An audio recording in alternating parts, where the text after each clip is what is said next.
Good morning, welcome to a little bit of Bear Wisdom with BooBoo and Lou.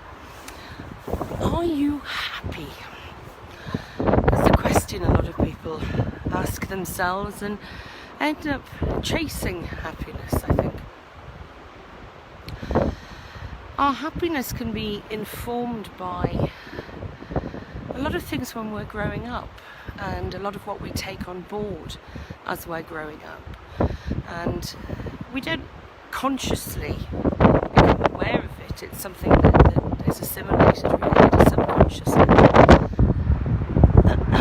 But those beliefs and values and often culture that we take on board at that age are from a different era. I think back to when I started work in the 80s, and it was a very, very different world to the one in which my mum and dad had lived in when they started work.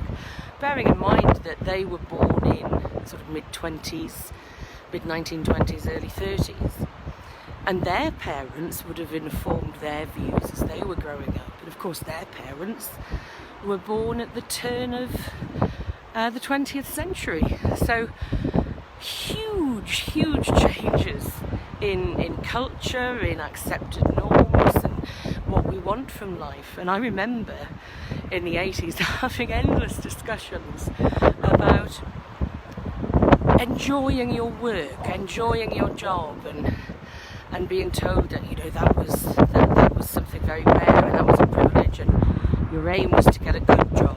It didn't matter whether you enjoyed it or not, because it was providing a living and providing an income.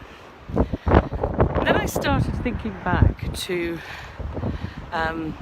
what it was like. I used to work in a bank, and of course the expected norms and cultural acceptances, I think, over the years have changed massively with that.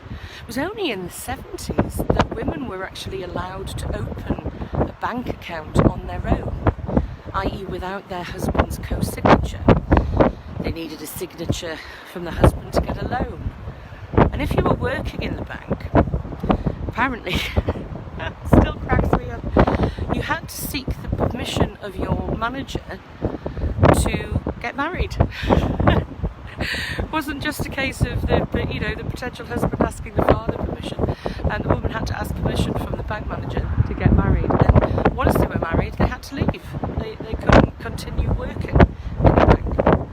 And men, even in the 60s, if they were under 24, they had to ask permission to get married as well, because there was an expectation that men had to reach a certain level of service or income before they were able to get married. So it was really reinforcing those cultural norms at the time, that the man was the provider and the woman was the homemaker.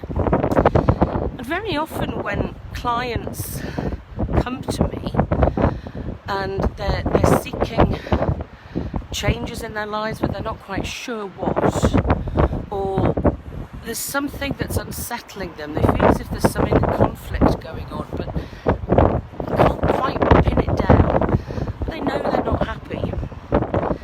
Very often it's these values that we've accepted and assimilated through childhood that actually aren't relevant to our life anymore, and we need to take the time to sit with them and explore them. And there's also the aspect that when we try to step away from those, because bear in mind these are often subconscious, they're not at a conscious level. So when we try and step away from them, it just becomes food for our inner critic. And our inner critic continually uses that to judge us, to shame us. And it's doing it from a place of protection. It's trying to look after us. It's trying to keep us within that norm, within the accepted approach. So if any of this resonates with you, if you have an overactive inner critic or feel that something's out of sync, then that's what I can help you with, and we'll help you explore it and stop stuffing it down, as the bear would say. But whatever you're up to today, have a wonderful day. Do let me know if this resonates with you.